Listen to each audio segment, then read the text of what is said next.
Recording studio.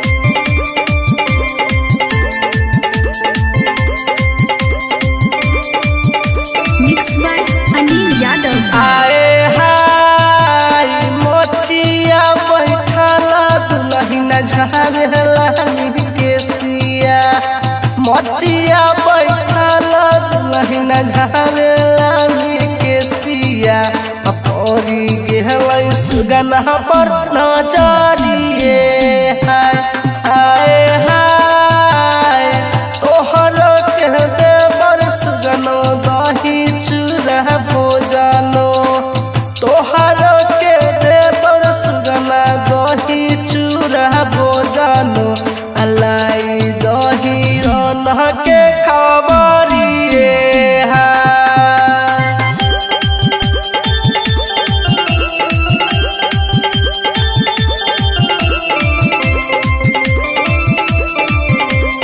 Presented by RLA recording studio.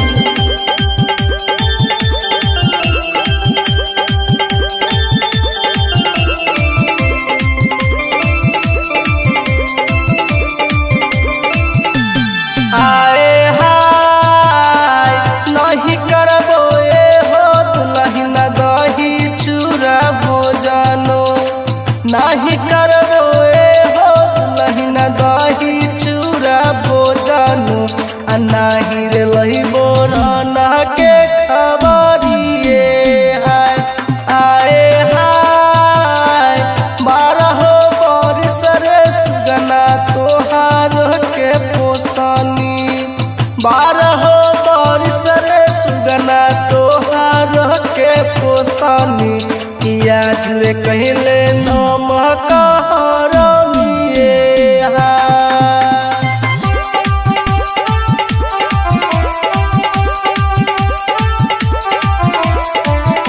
Mix by Anil Yadav.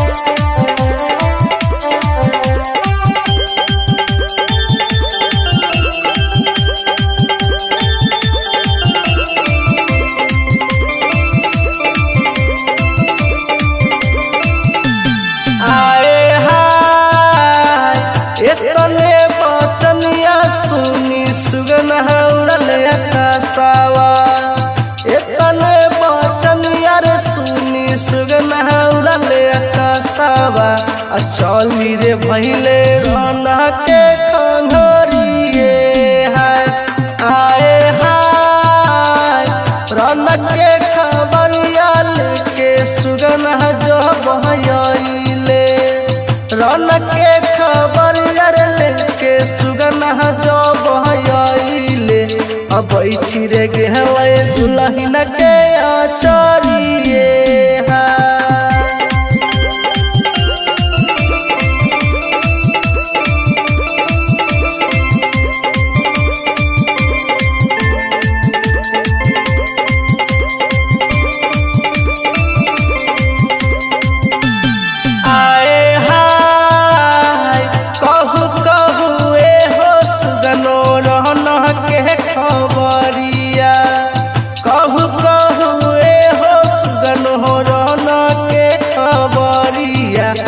कैसन छातिन सैयत दुनू भाई है आए हाय राना के खबर दुलहिन कहलो नहीं जाइया राना के खबर दुलहिन कहलो नहीं जाइया कहलो बिना रहलो नहीं जाइए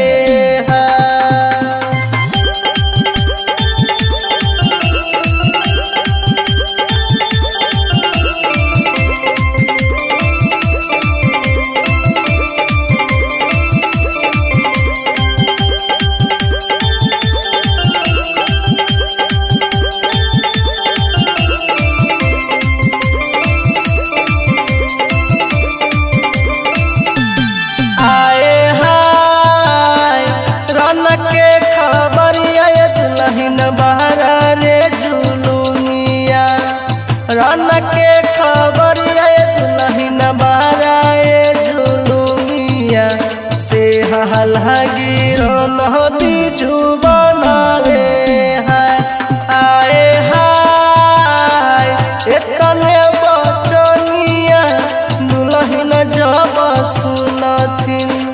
इतने बचनिया दुल्हन जब सुनथिन खातिर छुट्टी भुइया लोटिहा।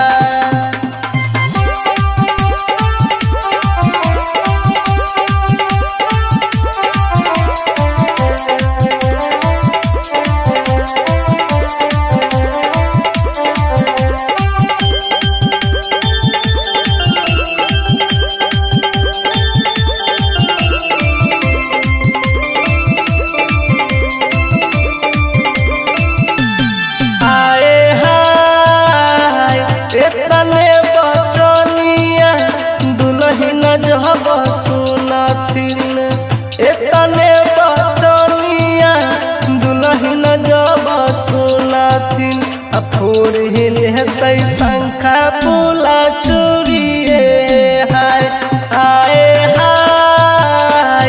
इतने बचनिया दुल्हन जब सुनथिन इतने बचनिया दुल्हन जब सुनथिन खाई के जहर मारा जाइए।